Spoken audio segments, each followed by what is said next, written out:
بجد انا اتصدمت من الايفكت بتاعه على الوش بعد ما حطيته. بشرتي دهنيه جدا. ملحوظه بقى الجمله اللي مكتوبه على اللوشن دي انسوها خالص، هو للبشره الجافه والجافه جدا دي كانكم مش شايفينها. هلو يا حلوين، ازيكم عاملين ايه؟ يا رب تكونوا بالف خير وانتوا بتشوفوا الفيديو ده دلوقتي. لو دي اول مره بتشوفوني ما تنسوش تشتركوا في القناه وكمان تفعلوا جرس الاشعارات عشان يوصلكم اشعار اول ما انزل اي فيديو جديد. تعالوا نبدا الفيديو على طول. النهارده عايزه اكلمكم عن لوشن سيرافي. كنت عامله شورت فيديو عنه قبل كده، بس النهارده بقى هنتكلم عن كل حاجه تخص البرودكت ده، وزي ما تعودنا بنتكلم عن كل حاجه تخص المنتج، السعر والحجم والمميزات والعيوب ومكونات المنتج، وكمان ينفع لمين وما ينفعش لمين، وتجربتي انا الشخصيه وكل حاجه بالتفصيل. فلو مهتمين تعرفوا كل ده بليز كملوا الفيديو للاخر.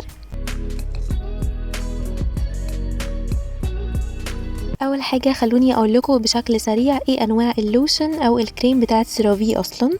اول حاجه في سيرافي AM Facial Moisturizing Lotion. ده لوشن للوجه وفيه عامل حمايه من الشمس 30، وفي منه PM وده بيستخدم قبل النوم. ومش هتكلم عن كل حاجه بالتفصيل لان ده مش موضوع الفيديو. المهم اللوشن ده مناسب لكل انواع البشره، بالاخص البشره الدهنيه. في كمان سيرافي مويسترايزنج كريم، وده حجمه كبير 453 مللي، وده مناسب للبشره الجافه والجافه جدا وممكن نستخدمه على الوجه والجسم. في كمان تقنيه MVE هنتكلم عنها كمان شويه، وفي كمان سيرامايد، وفي حمض الهيلورونيك. والحلو فيه انه خالي من العطور. الكريم ده مش مناسب لاصحاب البشره الدهنيه ولا المختلطه. في كمان سيرافي ديلي مويسترايزنج، وده لوشن مناسب لكل انواع البشره وملمسه خفيف ومفهوش اي زيوت تماما، وفي حمض الهيلورونيك وكمان في سيرامايد، فهيحافظ على ترطيب البشره لاطول وقت ممكن، وممكن يستخدم للوجه والجسم. دي مش كل منتجات سيرافي طبعا، بس اشهرهم. دلوقتي بقى هكلمكم عن سيرافي مويسترايزنج لوشن فور دراي تو فيري دراي سكين، وده اللوشن اللي معانا النهارده. في البدايه عايزه اقول لكم ان الحلو في منتجات سيرافي ان فيها حاجات كتير تنفع للجسم والوش مع بعض. كمان سيرافي بتعتمد في المكونات بتاعتها على السيرامايد، والسيرامايد ده مهمته انه بيقوي حاجز البشره وكمان بيحبس الترطيب جوه البشره، فبيخلي البشره مترطبه لاطول وقت ممكن وشكلها صحي ومرن.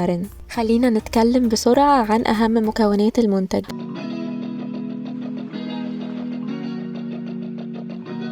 هو فيه جليسرين وده بيرطب البشرة بشكل كبير جدا. تاني حاجة هو فيه سيرامايد، ولوشن سيرافي بيحتوي على 3 أنواع من السيرامايد. والسيرامايد ده مهمته زي ما قلت انه بيحافظ على حاجز البشرة وبيقوي، وبيعمل ده بانه بيربط خلايا البشرة ببعضها، فبالتالي البشرة هيكون متحافظ عليها او محمية من اي عوامل حوالينا بقى في الجو، سواء اشعة شمس او هواء او تراب. كمان هو بيرطب البشرة وبيديها نعومة حلوة قوي. تالت حاجة بقى وهو حمض الهيلورونيك، وده غني عن التعريف. ده من اهم الاحماض اللي بتزود مرونة البشرة وبتديها نضارة، وكمان بيقلل من ظهور التجاعيد وعلامات الشيخوخة، وبيرطب البشرة وبيحميها من الجفاف. من مكونات اللوشن كمان انه في تقنية اسمها MVE، وعلى فكرة دي الجزء التاني من اسمه سيرا دي، لانه في 3 انواع سيرامايد وفي علشان تقنية MVE.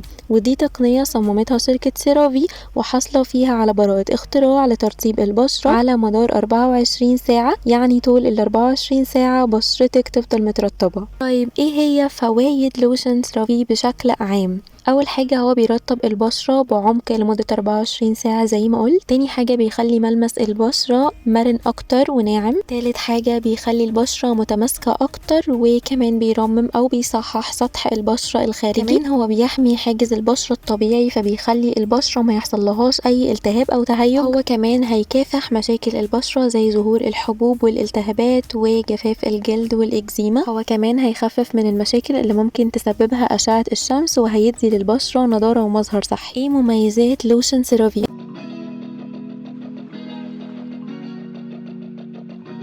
انه خالي من الكحول وخالي من العطور وكمان خالي من الزيوت. قوامه خفيف جدا ومش دهني ابدا، وكمان سريع الامتصاص ومش بيسد المسام نهائي، وكمان ترطيبه بيفضل لوقت طويل. ممكن نستخدمه على الوجه والجسم. كمان هو مناسب للبشرة العادية والجافة والحساسة، وده اللي بيتقال عنه. وهقول لكم تجربتي في الاخر. طريقة استخدام اللوشن: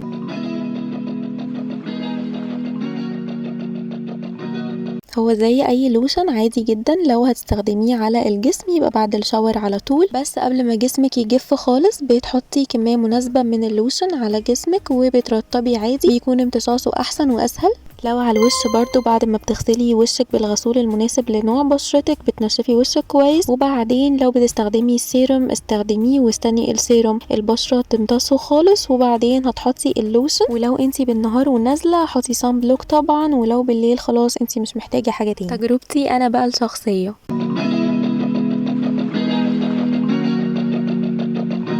انا في الاول جبته كبادي لوشن لاني كان بقالي فتره كبيره جدا بستخدم لوشن فازلين ومش بستخدم غيره، فقلت بقى اغير واجيب لوشن تاني وما لقيتش احسن من سيرافي. انا عامله قبل كده ريفيو عن لوشن فازلين هسيبه لكم تحت في الديسكريبشن، وكمان هيطلع لكم من الاي. المهم هو مكتوب عليه للبشره الجافه، وانا بشره جسمي مش جافه، بس قلت علشان الشتاء والبشره في الطبيعي بتجف شويه في الشتاء، وقلت لوشن فمش هيكون تقيل ابدا. بالصدفه لقيت ان المرطب اللي انا بستخدمه وشي خلص، قلت ما فيهاش حاجه لو جربته كمان على وشي مش هيحصل حاجه. عايزه اقول لكم ان فكره اني استخدم برودكت واحد لجسمي ووشي دي حاجه انا اصلا مش مستوعباها، وفكره كنت رافضاها تماما لاني مقتنعه ان بشره جسمنا غير بشره وشنا، واللي هنستخدمه للجسم ما ينفعش ابدا نستخدمه للوش والعكس. لحد ما استخدمت اللوشن وبجد انا اتصدمت من الايفكت بتاعه وملمسه على الوش بعد ما حطيته. للعلم انا بشرتي دهنيه جدا. ملحوظه صغيره بقى،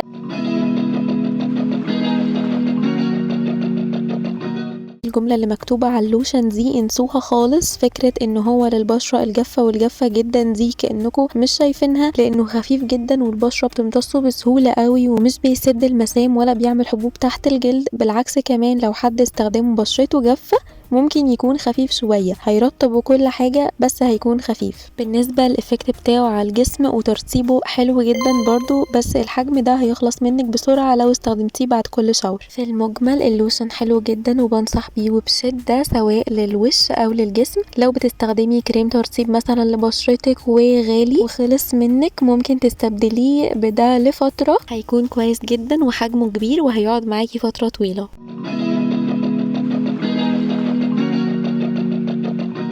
الحجم ده 236 ملي وسعره وقت ما جبته كان حوالي 280 جنيه، دلوقتي سعره حوالي 330 جنيه. بنون اوقات كتير بيعمل اوفرز على منتجات الجمال والسكين كير، وانا عندي 3 برومو كود، لو استخدمتوا اي برومو كود منهم وانتوا بتطلبوا من نون هيجيلكوا خصم اضافي 10%. هسيب لكم البرومو كودز بتاعتي على الشاشه، خدوهم سكرين شوت وخليهم عندكم، ولما تطلبوا من نون ما تنسوش تستخدموا اي واحد منهم. وبس كده، ده كان كل الفيديو. يا رب اكون قلت كل حاجه وما كنتش طولت عليكم. لو في حاجه نسيت اقولها او لو عندكم اي سؤال ما تنسوش تكتبوا لي تحت في الكومنتات، انا برد على كل الاسئله. اتمنى تكونوا استفدتوا. لو استفدتوا ما تنسوش تعملوا لايك وشير للفيديو مع صحابكم، وكمان سبسكرايب للقناه وتفعلوا جرس الاشعارات عشان يوصلكوا اشعار اول ما انزل اي فيديو جديد. وبس كده، باي باي.